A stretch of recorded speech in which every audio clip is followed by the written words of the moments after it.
I changed my idea several times, again on Sunday, and even this morning jogging, I'm like, can I do this? But yes, I'm going to do this. First, I have to say I'm going to be talking about suicide. So if that's a trigger for anybody, you have my permission, and I'm sure Dr. Matheny's as well, to log off for a little while. Um, and also, and you'll understand why at the end of this, that I may use this portion of the recording. So if you don't want to have your face or name too, you might want to turn your camera off or something. Whew, okay.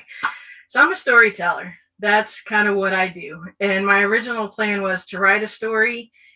And as Dr. Matheny said, this time of the semester, that just ain't going to happen. So I decided I'm still going to tell a story, just in a different way. And it's much more personal, hence why I'm sweating a little bit.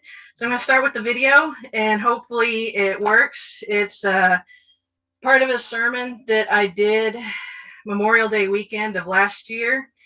And then I'm going to share a personal story, something I've never shared with anybody except my therapist, and then talk about a new project that I started thanks to this class. And also because of the fact that I may possibly use this recording later, I'd ask that nobody post anything while I'm on it, while I'm sharing. So to start with this video, God is talking about his return is so much bigger. It's going to last so much longer. Their return isn't material, it's spiritual. So it should not surprise us then that Paul's letter to the Philippians begins and ends in Christ Jesus. So what do we do with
Renee, your audio is gone. After I found out, a couple things happened.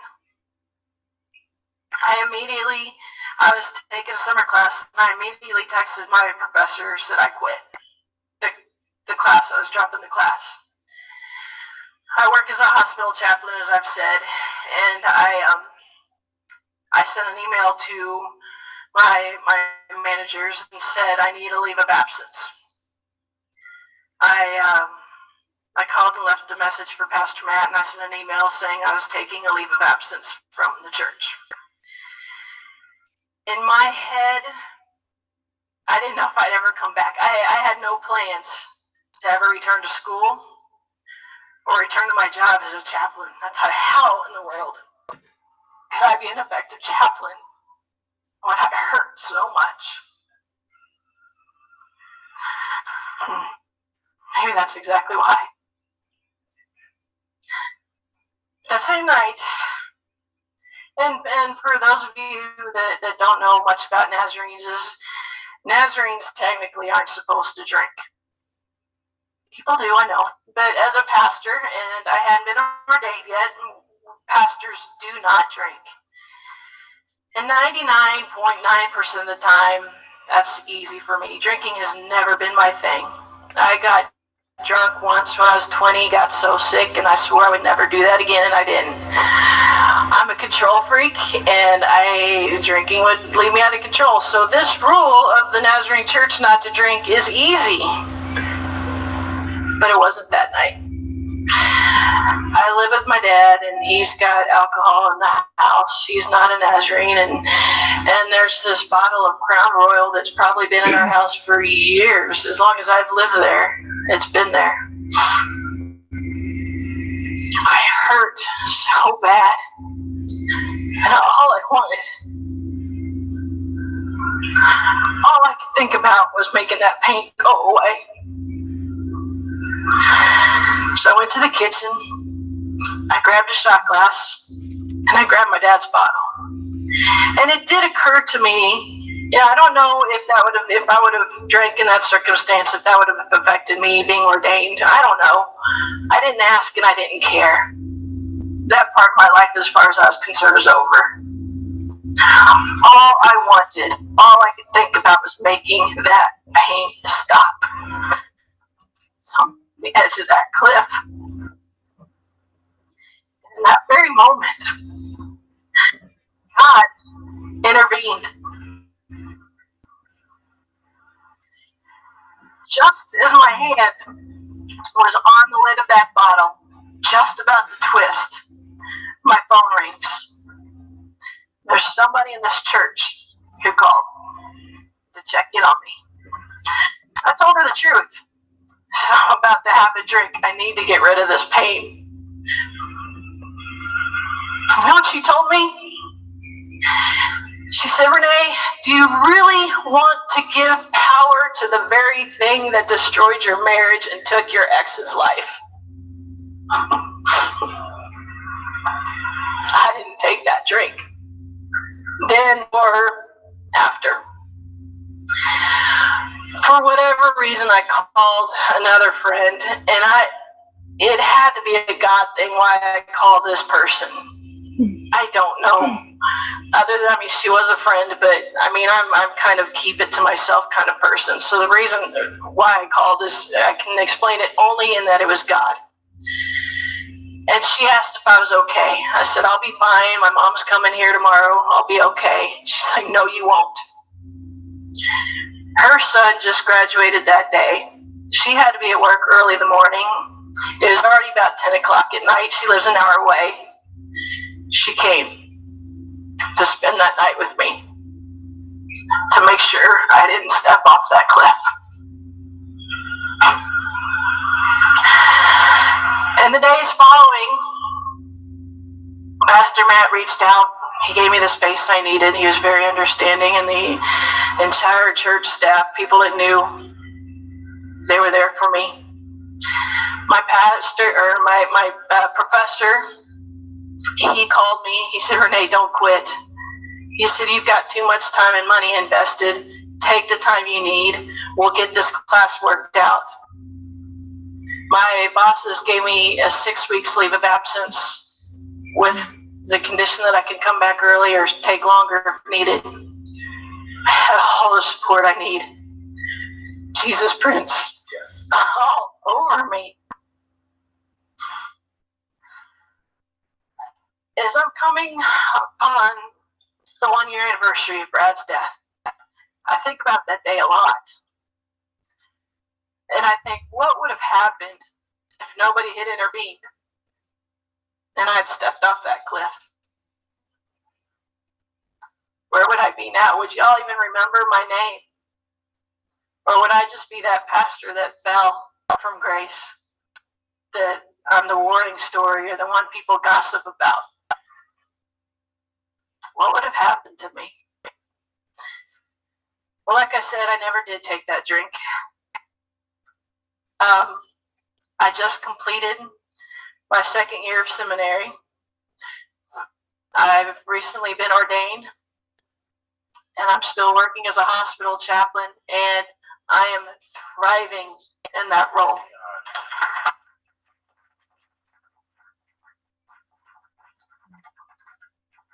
I learned that my pain. Sorry, trying to get back to y'all. Okay. So yeah, just a little bit before that video, or just talk about that video. When my ex died, he was the fourth person in my life that died in a 2-week period. And so I took that 6 weeks leave of absence, and that was in the beginning of COVID. And well, relatively, when I went back to work, COVID exploded. And I work in a small hospital, and we had the whole setup. Our hospital, the way it was set up early on, should have never seen a COVID patient. We had mass units, we had it all set up. But by the time I got back to work, we were overwhelmed. So that's been my life for 2 years. So fast forward the end of 2021, I was just in a dark place again. And I was talking to my therapist, and I was relating this story. I said, I remember when I had cancer about 9 years ago, and people used to tell me how strong I was. And I'd get so angry. I'm like, do you know, you don't know me. Because I would go to bed, and my favorite part of the day would be at night, thinking, oh, I'm going to pray, and maybe tomorrow I just won't wake up. And the worst part of the day was when I woke up the next morning. I said, if people knew that, they would not call me strong. And then I just thought of, I got divorced right before that. And it's just one thing after another for the past 11 years. I feel like every time I get back up on my feet, something knocks me off my feet again. So I was telling my therapist about this, and I said, you know what? But I come to realize that, yes, I am strong, because what makes a person strong is somebody that keeps getting up every time you get knocked on your butt. But something had just happened. And I told her, I said, you know what? I'm tired. I don't want to get up anymore. I don't have the energy to get up anymore. I'm done. I don't know what else to do. I have to get up, but I just don't want to. And she said, Renee, you have had this problem. For 46 years of your life, you've made excuses for why people hurt you. You mention the pain, then you gloss over it really quickly, and you talk about why it was okay for them to do what they did. You excuse it.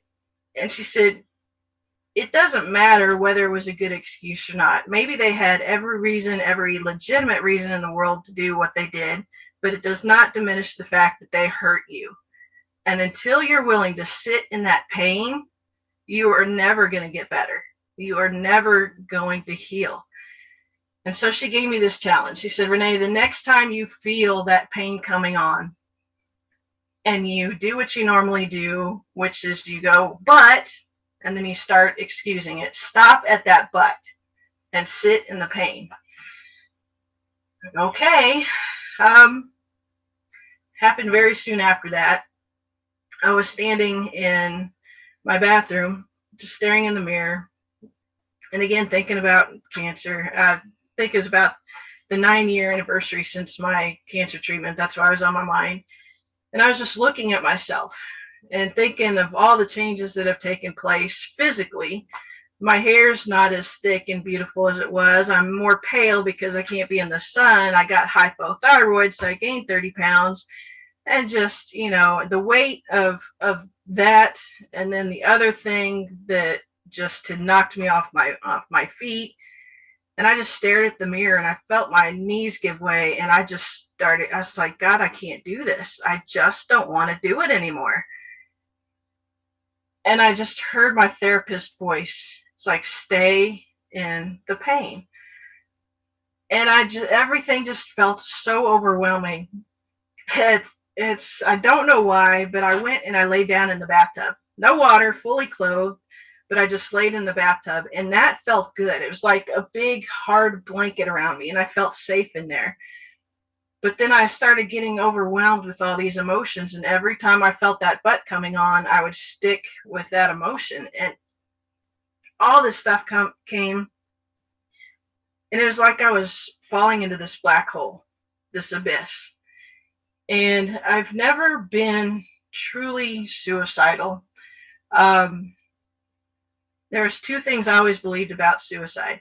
One, anybody that can commit suicide has a complete, utter lack of hope. Two, suicide is very selfish. Well, I now believe that suicide is a complete and utter lack of hope, but I no longer believe it's selfish.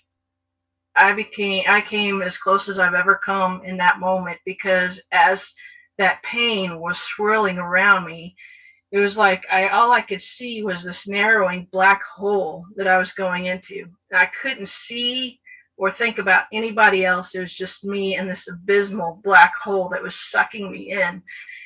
And it terrified me, because for the first time in my life, I got suicide. And I thought, if somebody like me, a pastor, a chaplain, somebody who claims that Jesus is my best friend, could get in this hole, this is bad. But what kept me from going down is, the deeper I looked, I could still see this tiny, tiny pinprick of light. And I held on to that for dear life. That was my anchor. And that light is what saved me, what pulled me out. I got out of that despair, and I felt more calm again. And I was terrified of what had just happened. I called my therapist, and we met, and I told her what happened. And she does what every good therapist does. She's like, Renee, are you safe? Yes. Renee, do you have a plan? No. Okay, well, let's talk about this. And I'm thinking, this is bad. I'm in really bad shape. And she said, Renee, that is excellent. She goes, but here's what you have to understand. You just experienced 46 years of trauma, back to back to back. Of course it was dark, but you made it. You sat through it. And so my paper was on Lamentations in the chapter of hope. And that's what I kept coming back to, is our pain doesn't go away. And this hope, as I read chapter 3, it's not a done deal. It's not the Christianese that we claim it to be. It's that pinprick of hope, that anchor that will get us through the darkest times. The trauma doesn't change, but it's that anchor that keeps us going when we wake up the next morning and we have to face it all over again and do it all over again. So yeah, I've never shared that outside of my therapy session. But so all that to say, in Lamentations, I think we in churches, we've done a disservice by not sitting with people in their grief.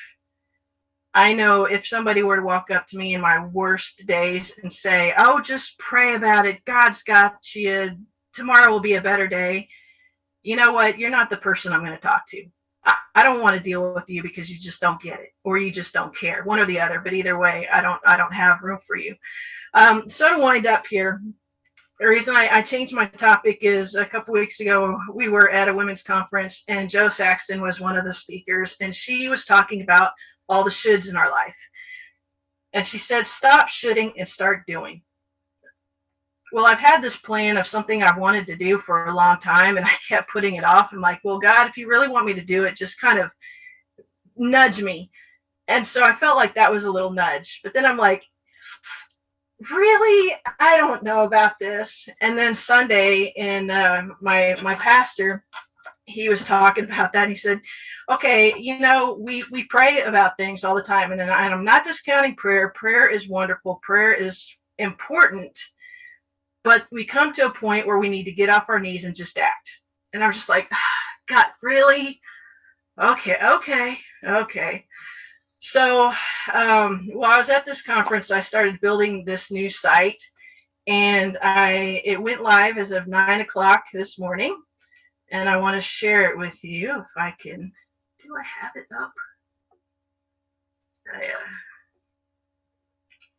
No.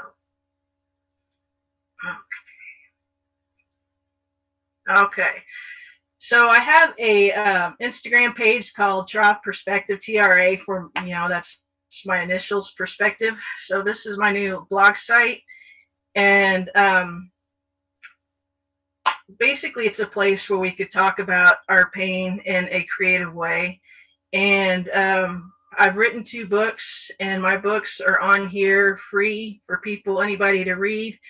And my link's not all working yet, so it's still a work in progress, but have short stories that I share. If you want to see that sermon that I did or anything else, I've got my YouTube channel up here, and even when I'm working on bookmarks, flyers, if you have people that might be interested in this kind of thing that you can share, and suggested books, which 2 of my favorites. And I do have the Kelly book I haven't read yet, but that's on my list as well. So this is my Lament project. So thanks for this class and for God's nudge to finally get it going and working. Thank you.